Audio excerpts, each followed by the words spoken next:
Bonjour à tous, bienvenue dans l'émission 100% Quintet. Ce mercredi, nous partons vers l'hippodrome de Marseille-Borelli pour la deuxième étape du Grand National du Trot. Ils seront 16 au départ, répartis sur 3 échelons de départ.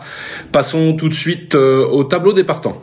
Dans cette première partie de tableau, nous avons le numéro 1, Forest GD, qui est en forme, mais qui monte de catégorie, enivrant un petit peu dans le même profil. Flash Royal, attention, un cheval en plein épanouissement, le numéro 3. Gaspard d'Angis a été préparé pour ça, ce sera un cheval très en vue. Le 5 Gangster d'Avanès vient de rassurer, mais sera que plaqué cette fois. Le 6 Godéo avait le choix des engagements et a préféré venir, donc il va falloir s'en méfier. Et Rose du Fossé est à la limite du recul, mais affronte un lot très relevé pour lui.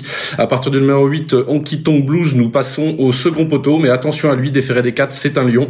Le 9 Falco Berry aura du mal à 25 mètres, tout comme Divine Monceau, le numéro 10, qui briguera une petite place.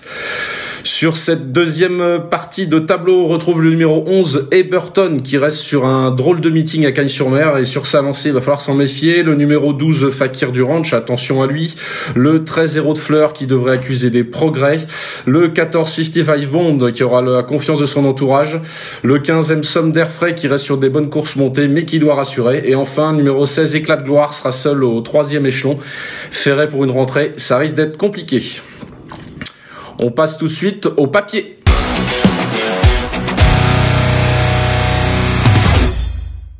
Notre favori numéro 1 sera le numéro 4, Gaspard d'Angis. On va pouvoir le revoir dans ses œuvres le 3 mars dernier à Laval, où il avait patienté non loin du groupe de tête et s'était rapproché progressivement dans le tournant final avec des ressources évidentes. Et pour finir, on voit que Louis Baudouin, qui le drivait, vient s'imposer sans lui demander son maximum. Le cheval s'impose vraiment très facilement avec de la marge. Depuis Jean-Michel Baudouin, qui a remporté cette étape du GNT en 2019 en 2021 avec décoloration, a gardé son cheval pour cet engagement. On a fait appel à Éric Raffin, ça sent très bon. Voilà, on a une fiche spéciale pour ce Gaspard d'Angis. Lors de ses 10 dernières tentatives pieds nus, le cheval s'est imposé à 6 reprises et est monté une fois sur le podium, soit 70% de réussite. Donc voilà, au premier poteau, ce Gaspard d'Angis paraît être vraiment une base intégrale. Notre deuxième favori sera le numéro 3, Flash Royal, un cheval en plein épanouissement, un fils de Royal Dream, un cheval imposant qui reste justement sur un succès à Agen le 5 mars dernier. On le revoit dans ses œuvres. Il avait rapidement pris le commandement et avait subi quand même plusieurs assauts pendant le parcours qu'il avait dû contrer. Et pour finir, on le voit, même s'il se montre un peu froid, il repart facilement sous les attaques et repousse quand même bien, même si DS du Cordé vient bien finir en dehors. Il repart vraiment bien pour finir. Et ce cheval vraiment resté sur 2 succès à Vincennes, sous la selle. Là, il confirme au sulky. La grande piste de Borelli devrait lui convenir. Il va falloir s'en méfier, sachant qu'on a une fiche aussi spéciale sur ce Flash Royal avec Manuel Criado au sulky, qui sera son pilote ce mercredi. Ce Flash Royal, c'est 7 courses pour 3 victoires et 3 podiums, soit 86% de réussite. Donc je pense qu'on fait le déplacement avec des ambitions. Notre troisième favori sera un local, le numéro 12, Fakir du Ranch. Fakir du Ranch qu'on va revoir à l'œuvre le 17 février dernier à Cagnes-sur-Mer dans son jardin dans le prix Jean Boileau. Et il était drivé par Christophe Martens à l'occasion. Voilà, il était bien parti à son poteau, il rendait déjà la distance et il avait patienté sur un 3-4e rang du wagon 2 et il avait été lancé dans le tournant final. Et voilà, il était venu à bout de Honky Tonk Blues qui était le favori et qui va retrouver aujourd'hui, mais cette fois à poteau égal. Ce jour-là, il lui rendait 25 mètres et il était venu à bout voilà de ce favori assez facilement. Et voilà, depuis, il a connu un petit souci, il a eu un petit abcès dans le pied, mais rien de bien méchant, tout est rentré dans l'ordre.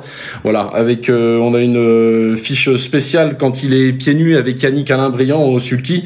C'est 25 courses pour 12 victoires et 10 podiums, soit 88% de réussite.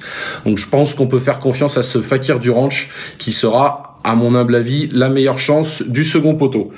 Ensuite, notre favori numéro 4 sera Eberton, le numéro 11, qui reste sur un meeting de Cagnes-sur-Mer étincelant.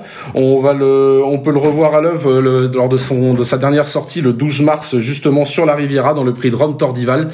Voilà, le cheval s'était rapproché progressivement, et après avoir été un petit peu en suspension dans le tournant final, il s'était vraiment bien relancé à l'entrée de la ligne droite, et il était venu faire illusion pour le succès à mi-ligne droite, justement, avant d'être coiffé par Cagnoise Dagon, une super finisseuse ce jour-là, mais il était vraiment battu sur le poteau, et cette performance faisait suite à d'excellentes performances tout le long de l'hiver à ce niveau de compétition.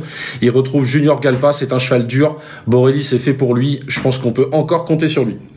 Et notre favori numéro 5 sera le numéro 8, Honky Tonk Blues. Alors ce petit Honky Tonk Blues, il est pas des mieux engagés, mais bon voilà, c'est le leader de sa génération dans le sud-est, et Nicolas Hench a mis du temps avant de le déclarer déféré, et finalement il a mis un D4 comme on dit. Or ce Honky Tonk Blues, on a une fiche spéciale sur lui lors de ses 11 dernières sorties pieds nus, c'est 10 victoires et une deuxième place, soit 100% de réussite.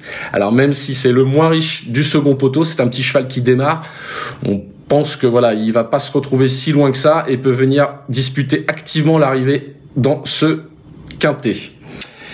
On va passer à notre prono.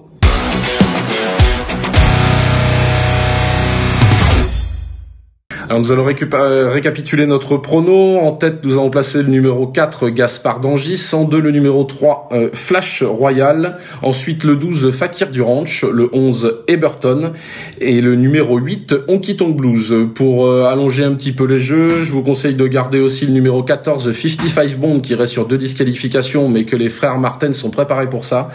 Le numéro 6, Godéo, qui avait le choix des engagements et qui est un petit cheval dur qui va, à mon avis, se plaire sur cette piste et qui a une belle chance pour les places. Et enfin le numéro 13, Héros de Fleurs, qui devrait progresser sur sa rentrée récente au Croisé-la-Roche. Voilà, il me reste à vous donner un conseil de jeu. Ce sera un petit outsider. Ce sera dans cette réunion 1 de Marseille-Borelli. Je vous conseille le 501 Darwin Lamésange. Il vient de prendre une 4e place très plaisante sur 2700 mètres à Cagnes dans un lot, mais qui était supérieur à celui qu'il va affronter aujourd'hui. Il a un mauvais numéro à l'Autostar ce jour-là, mais il a démarré très vite. Cette fois, voilà, il n'y a pas les jeunes contre lui. Il a l'As à l'Autostar avec son mentor Jean-Charles Ferron, déféré des 4 pieds. Ça va pas être le cheval de tout le monde, mais je pense qu'il peut surprendre à une cote très intéressante. Voilà, je vous remercie de nous avoir suivis sur l'émission 100% Quintet, et je vous souhaite bon jeu à tous. Merci à vous d'avoir suivi cette vidéo. Alors pour vous abonner à notre chaîne YouTube, c'est ici. Et pour suivre encore plus de vidéos Paris Turf, c'est de ce côté.